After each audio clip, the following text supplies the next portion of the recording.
Thanks to grace of heaven, virtues of masters, grand predecessors, transmitters, lecturers, and everyone here for giving me this opportunity to learn, to speak on today's topic, Sixth Patriarch Huinan. So in China, I didn't know that until before we see down. In China, there's three great saints, and one of them is Confucius, and one of them is Lao Tzu, which I heard about before when I was little, but I never heard about Huinan. So before I received Tao, one day I was recording a Chinese series, but instead of the series, the Huinan, they did an introduction of Huinan came out. And then I was like so interested about the story. And then I thought, growing up, I thought my dad know everything. So after I heard the story, I want to learn more about Huinan. So I called up my dad. I was like, Dad, do you know Huinan's story? Like hoping that he would tell me more. But he's like, no, I never heard of him. so I got so mad at him, I hang up the phone. Yeah. So that's my story about Huinan. Yeah. And so Huinan is born about 13 to 1400 years ago, 638 AD, 8th of the second lunar month.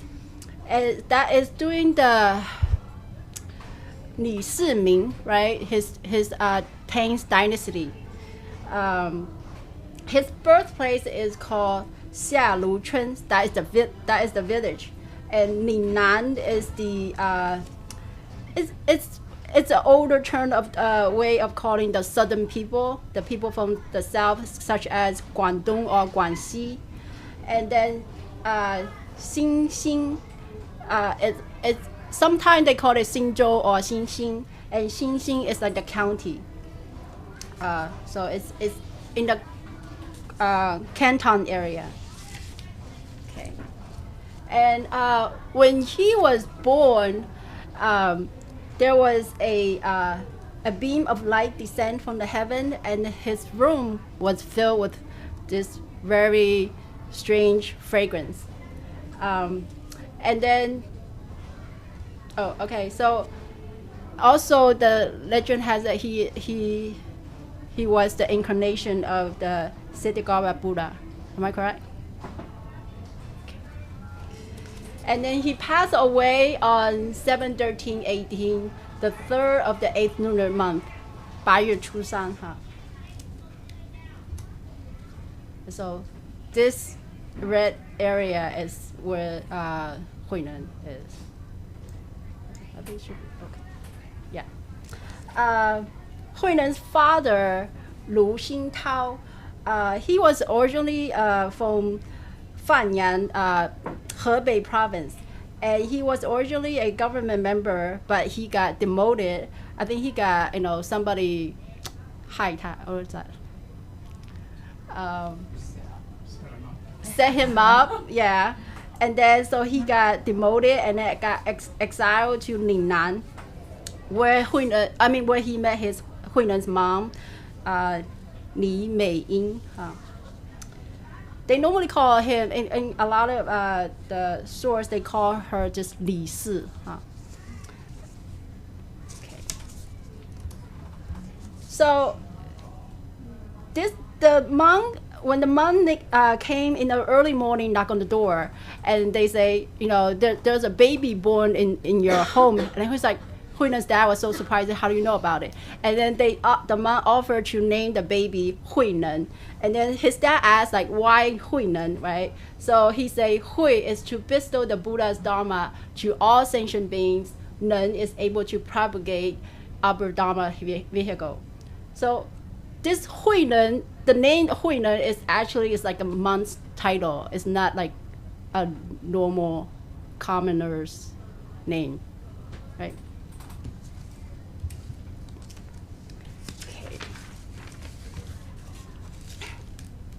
So Huinan's father passed away when he was 3 years old, and because his dad passed away, so he grew up in poverty with his mom.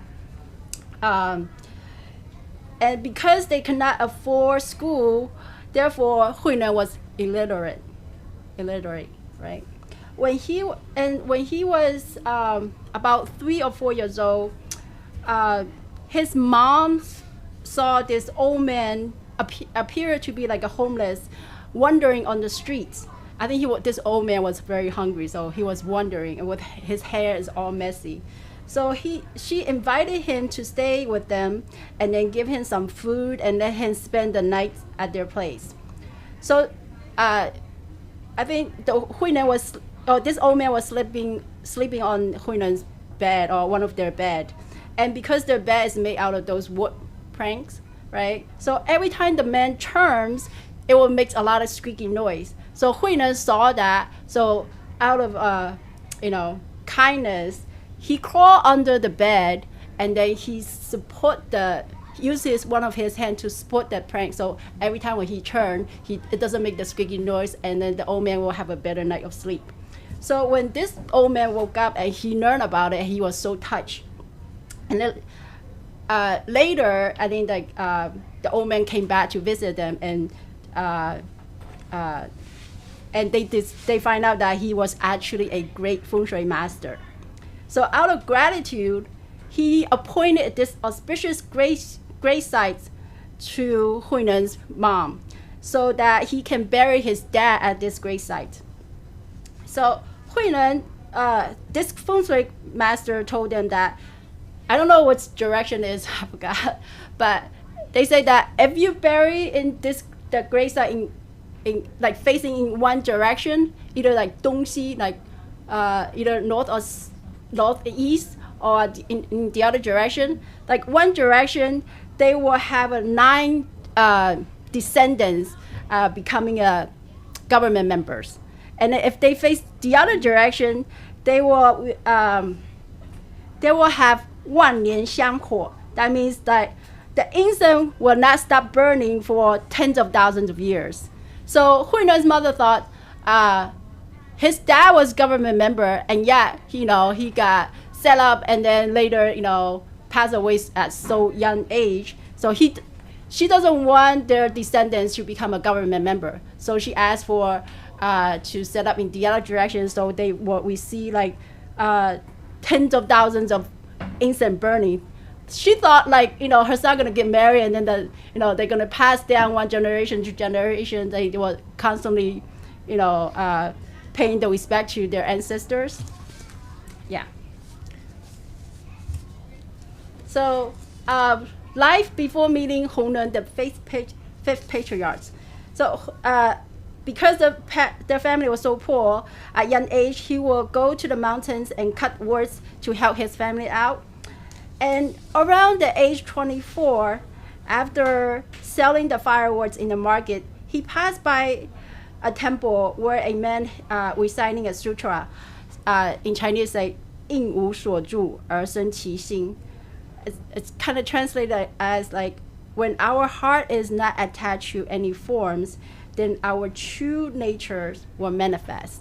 So when he heard that, even though it was his first time hearing it, and yet it's so familiar to him. So he asked a lot of questions to that man, and the man see that he's very interested in the higher teaching. So the man recommended that he should go to study under 5th Patriarch Hunan in the Huanmei Dongshan Monastery. But he was worried that his mom has no one take care of his mom. So another man offered to give him, I don't know, there's a different version. Some versions say 10两. How much is 10两? 10 ounce of silver. 10 or another version say that they offer like 100 ounce of the money to. So his mom will be financially stable, right? So he went home and he told his mom the news, and his mom was happy that he want to help the sentient beings, but then at the same time she was kind of sad that she was worried that she might not able to see him often again. So she couldn't make up his mind, so she asked his uncle.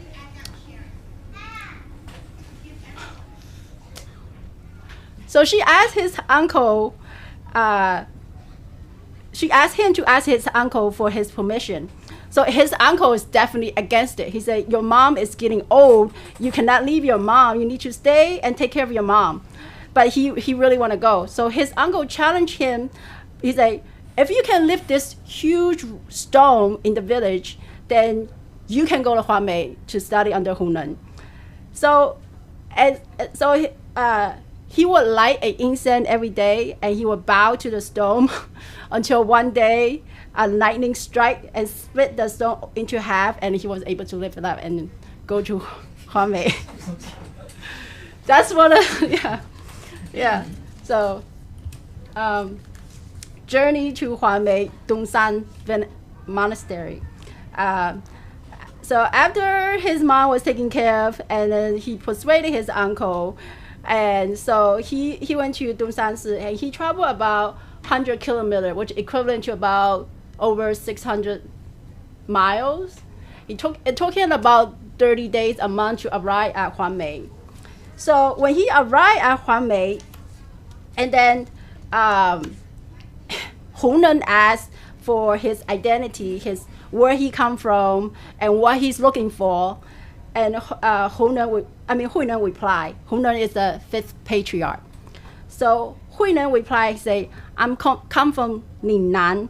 I am not seeking for anything except becoming a Buddha." And then Hunan said, "Ningnan is from the south, and southern people are like barbarians." Okay. Hunan replied, said that people are divided in north and south, but our Buddha nature are the same. So after hearing that, Hunan recognized Hunan has like special. He has some higher understanding of the Buddha Dharma. So but he did not want to draw attentions upon him and cause jealousies among his disciples. So to protect Hunan assigned him to work to do the chores in the kitchen, such as grind rice, split wood, and do other chores.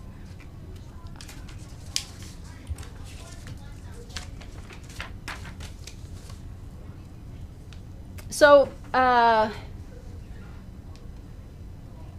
okay, so he was working in the kitchen for about 8 months, and then while working in the kitchen, he wasn't strong enough to lift up this grinder, the rice grinder, to grind the rice. So he had to tie a rock to his waist so he can lift up the grinder and grind the rice. At the time, he wasn't even a monk. He still has the hair, okay?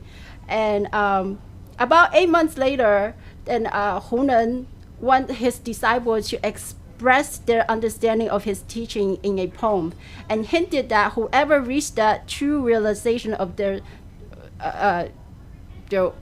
one's Buddha nature, or then will be the ordained the sixth patriarch.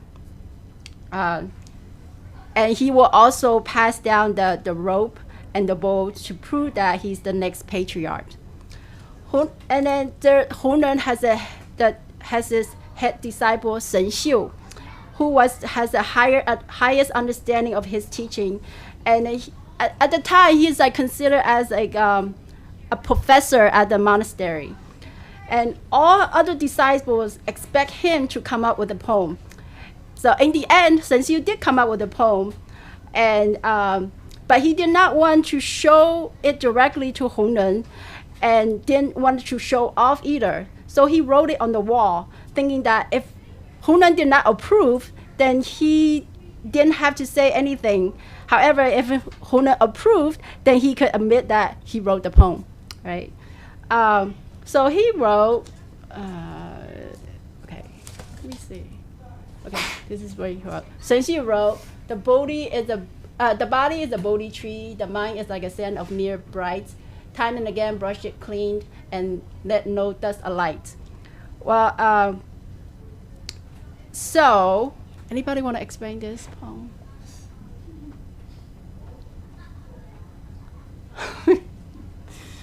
Fine.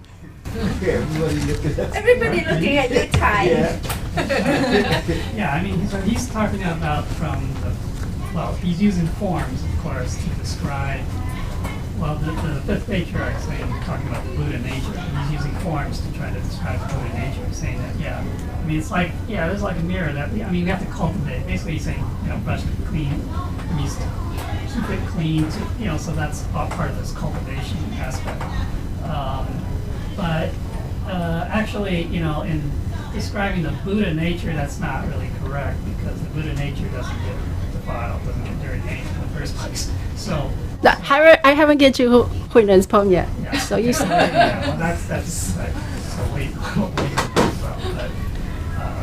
But so this is again. So Sun Shu is not really at the highest level. He's still thinking of there's a form.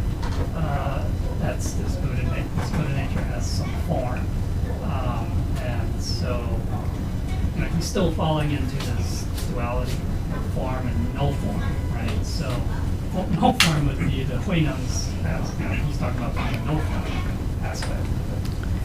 So although Sun Xiu's poem was highly praised, but the fifth patriarch Hunen told Sun Xiu that he was only at the threshold of the enlightenment and had not yet realized his true nature. Hunen told his disciples that if they recite this poem every day, they will eventually reach enlightenment slowly, gradual method of cultivation. So when Huinen learned about Sun Xiu's poem, he also wanted to come up with a poem. However, Huinen was illiterate, so he asked someone to help write the poem on the wall next to Sun Xiu. And everybody was shocked. He's like, you too? But you don't know a word. Okay. So that's what Huinen wrote. There is no Bodhi tree, nor the stand of mere brights. Since all is void, where can the dust alight? I guess Huinen's poem is to match Sun Xiu's poem, right? Yeah, it's basically the opposite of what Sun Xiu said. But that's still part of the duality, right? One is, one is not. The other is emptiness. Empty, he's talking about empty, completely empty. So those are still, so it's like Kai talks about the trisyllogism, right? The mountain is a mountain, right? The first level, that's what kind of she was talking about. And then now Huinen is saying it's not, no, it's not. But then that's only at the second level. So the third level, the highest level is, it really is, but it's actually both, but or neither. Okay. So when fifth patriarch saw Huinen's poem, he did not want to draw attention again.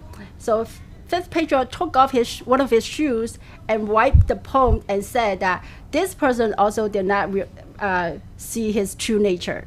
And later that day, he went to back of the temple where the kitchen where it was and where Huinen was working at, and said, "Is the rice ready yet?" And Huinen replied, "It was ready long time ago, but it just need to be dry." So Hunen then tapped his staff 3 times on the ground, hinting to Huinen that he would see him at the third watch. I think it's like third watch is like a midnight. Am I correct? 11 to 1. Yeah, that's midnight, right? Okay. So at exactly third watch, Huinen secretly went to Hunen's rooms, and after Hunen explained the Diamond Sutra to Huinen become instantly enlightened. Okay, that means he sees his true nature. And he said, 何其自性本来清净. He's like, our Buddha nature, our true heart is originally pure and tranquil, without any contaminations. Only our human nature can be contaminated, but not our Buddha nature. Our Buddha nature is covered up by our ignorance, our anger, our greed, our attachments. Okay. And then he said, 何其自性本不生灭. He said, our Buddha nature cannot be created nor destroyed. it's that our delusional thought comes and goes. And then he says, 何其自信，本自具足.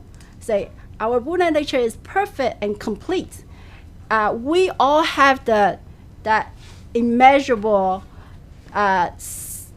the wisdom, virtues, and appearance as all the saints and Buddhas. And then he says, 何其自信，本无动摇. It's like our Buddha nature is still, is do not waver. It's our thought that wave. That we always fall into that duality.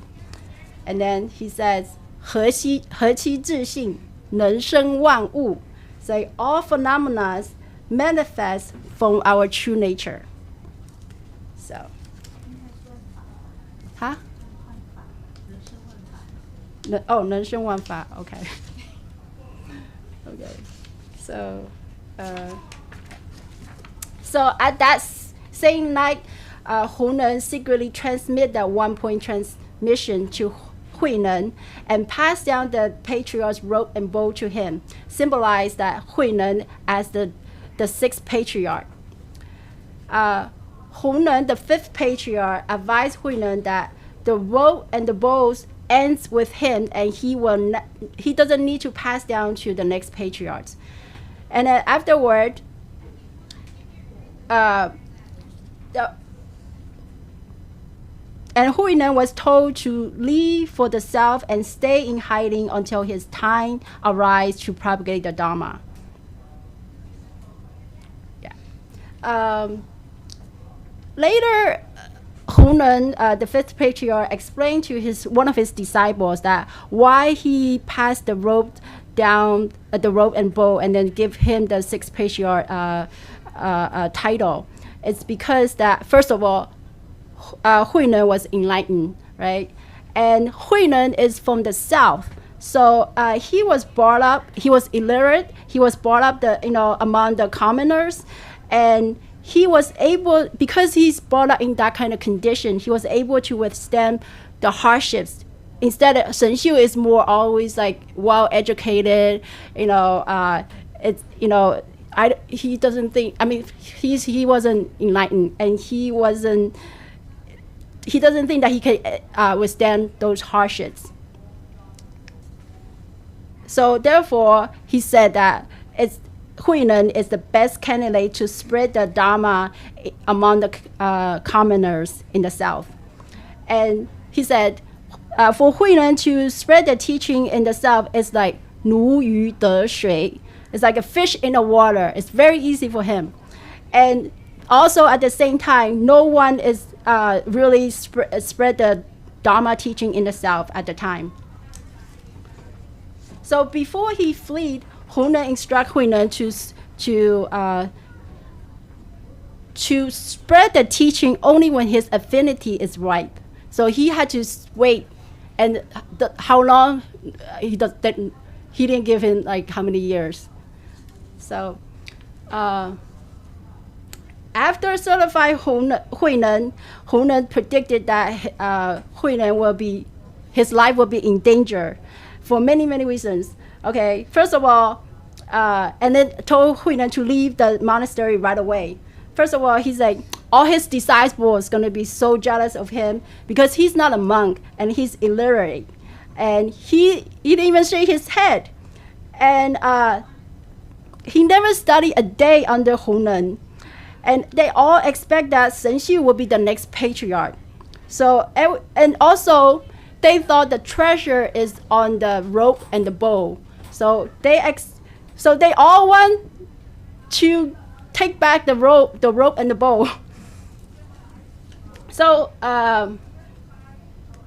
the fifth patriarch guided Hunan down to the foot of the mountain where there was a river, and he was about to row Huinan across the river when Huinan told Hunan, in Chinese, say, 迷时思度，悟时自度. He said that when lost, the teacher will show them the way.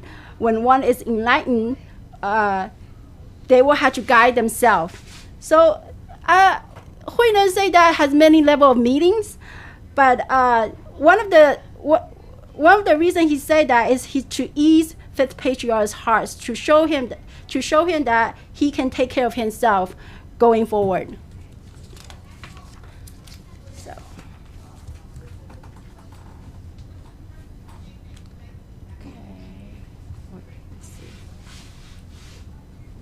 So, let me see.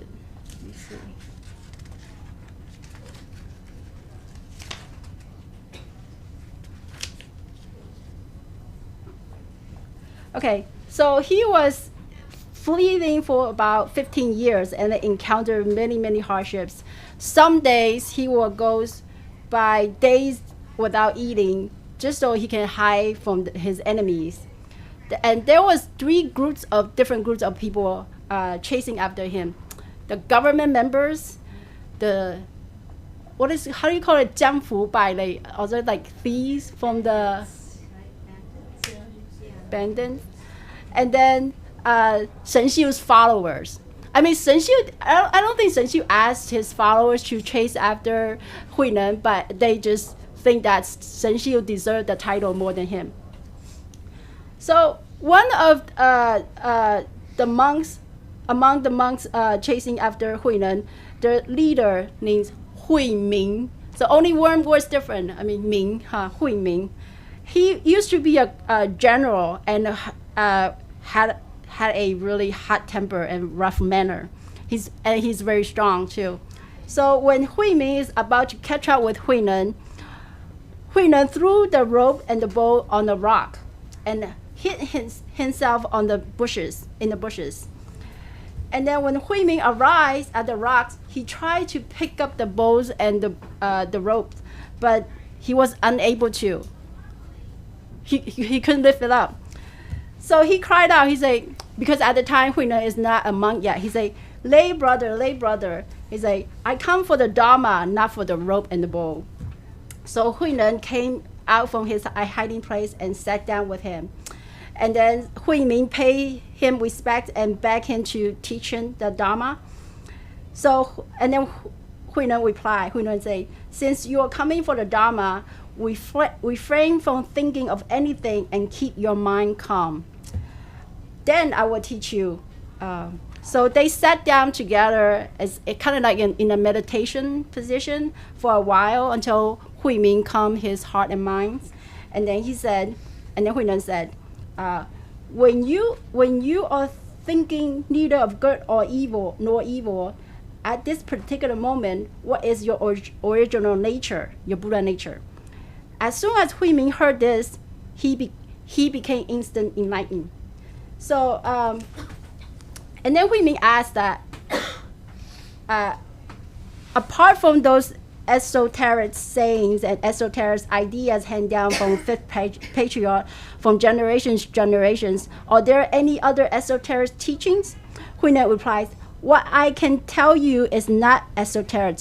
If you turn your lights inward, you will find what is esoteric within you. So we should, seek inside to find the truth from inside. And then, so at that time, Hui Ming became the first disciple of Huinan. Yeah, and then later he changed his name because Hui and Huinan and Hui Ming, so it sounds the same. And to pay respect to Huinan, he changed his Hui to something else. I'm not sure what is it. Okay. Okay. And then, so somebody asked, why 15 years that he has been in hiding? It's like, so although Huinan was enlightened, that it wasn't his time to spread the teaching, and he needed to refine his cultivations and undergo all the hardships to prove his sincerity. That's what one of the Dharma master explained it.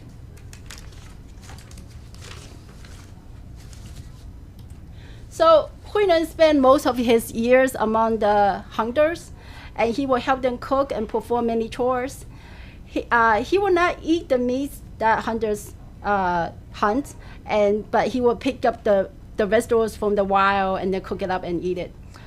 He will often let the animals go when the hunters caught them, and then which kind of caused a lot of angriness in the beginning. But then at times, then he would teach them the Dharma teachings, and then in the end, these hunters gave up their hunting business and changed their career to something else. Okay.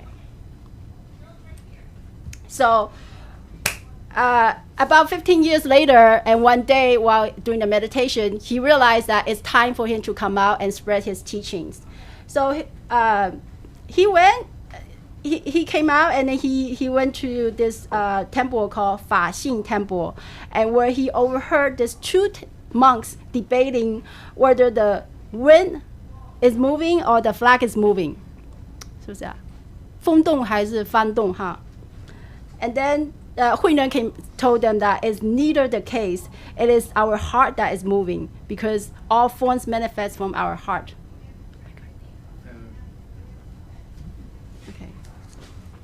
So through their conversation, this Dharma master In Jung realized that Huinan possessed this higher vehicle teaching, and then later find out that he is actually the sixth patriarch. So at that monastery, In Jung, Dharma master In Jung shaved Huinan's head, and then he officially become a monk there. And then afterward, In Jung, Dharma master, want to become his disciple. So in that way, they are both each other's masters and disciples.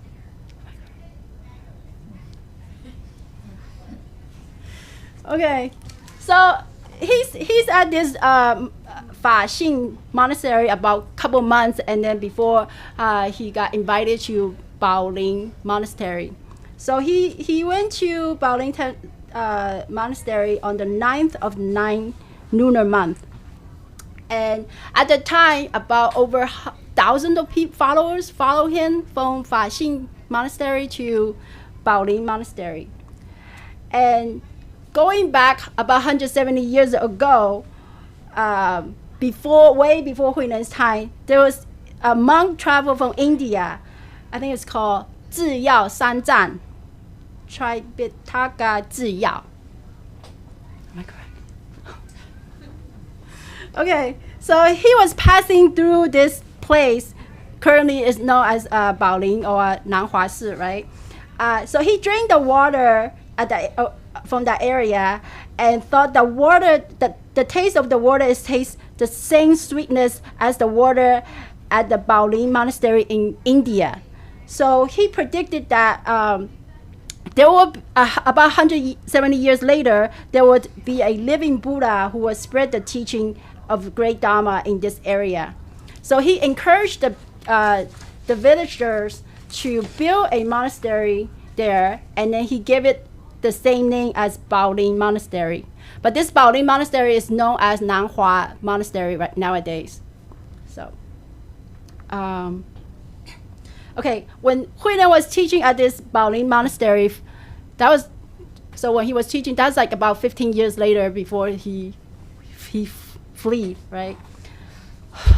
Shen Xiu's followers did not give up. And they were still looking after him. So one of the Shen Xiu followers hired assassins to murder Huinan. And Huinan predicted that would happen. So one day he sat on his bed in a meditation position, and this assassins attempted to cut his head 3 times with a sword. But instead, nothing happened to Huinan, and then he fell to the ground. I think he fainted. And then after a while, when he got out, he asked for forgiveness. And then many years later, this assassin returned to Huinan and then became Huinan's disciple. And Huinan gave him the title of 智策. So he became one of the 智策. Okay, one of Huinan's disciples. Okay, and during his time of teaching, Empress Wu Zetian attended 3 times to invite him to teach the Dharma at the palace, but he rejected each time.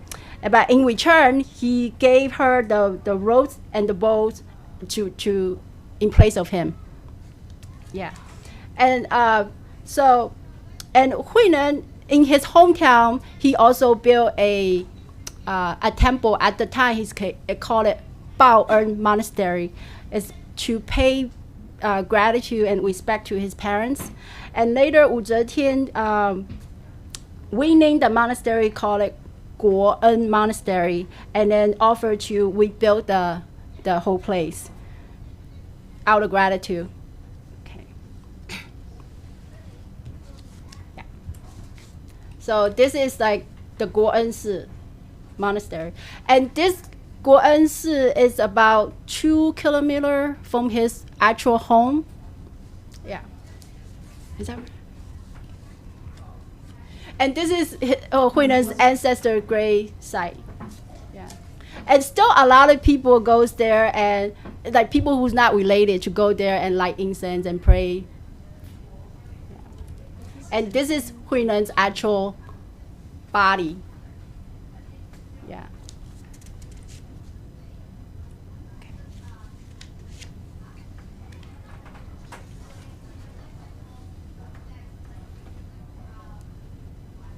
Okay, so yeah, so about, I think Huinen predicted that he would pass away in a certain day and time a year before. So he also get his disciples to go back to Guoen's monastery and build a like a pagoda.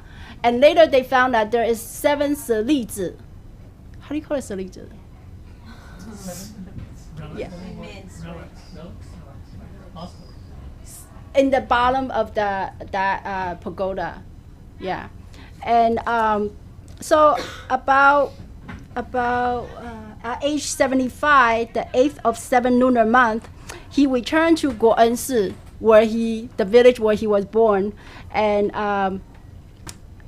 a month later, he gathered all his the 3rd of the 8 lunar months, he gathered all his disciples, gave him the last instructions, and announced that he will leave, enter nirvana or something.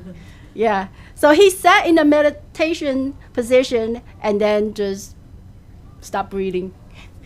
So people found it as very, very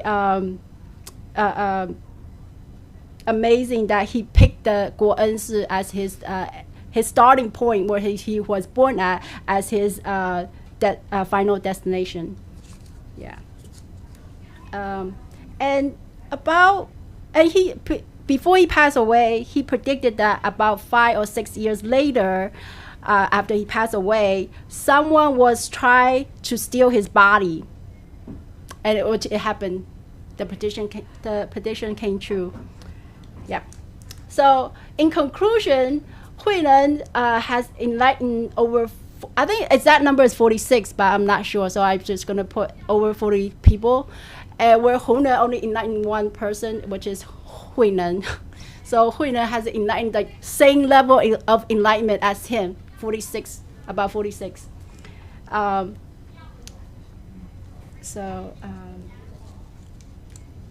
And he is the only monk in the history has the same name before and after he become a monk. And he is the only monk in Chinese history was the creator of the sutra, the platform sutra. And all other sutras, I think it came from India.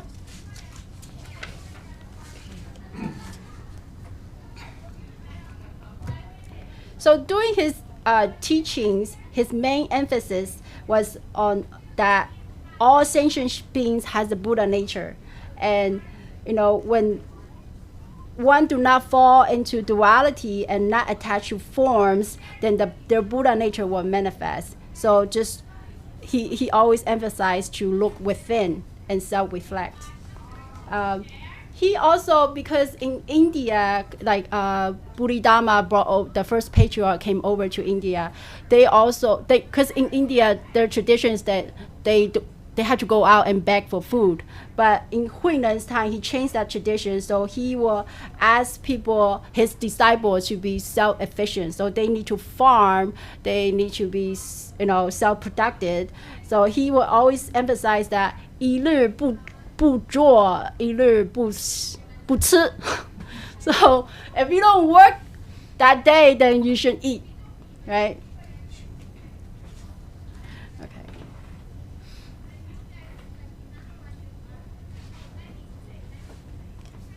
Okay. And because of that, he emphasized his disciples should be self-efficient and not attached to forms. So, like when in the ancient time, when the one dynasty took over by another dynasty, so if one emperor is so into the Buddhism teachings, the next emperor will try to destroy all their teachings and beliefs. So by burning down the monasteries and force the monks to become like commoners, and another reason of that is like they want to be like, have this different different teaching, different rules and regulations. And another thing is that at the time, I guess many people donate to the temple, to the monastery. So that is where the money is. So they need to force the monks out and then get all their monies. Yeah. But because Huinen's disciples, they don't need their actual temple. They normally travel from one place to another, and they don't. They was taught to be self-efficient, self-productive. So they were able to survive. Versus other temples, they other monks were just forced to become a commoner again. Yeah.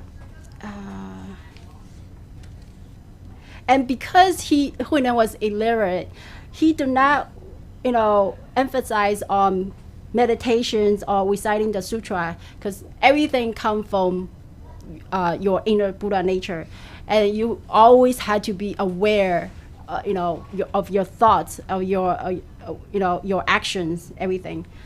So, yeah.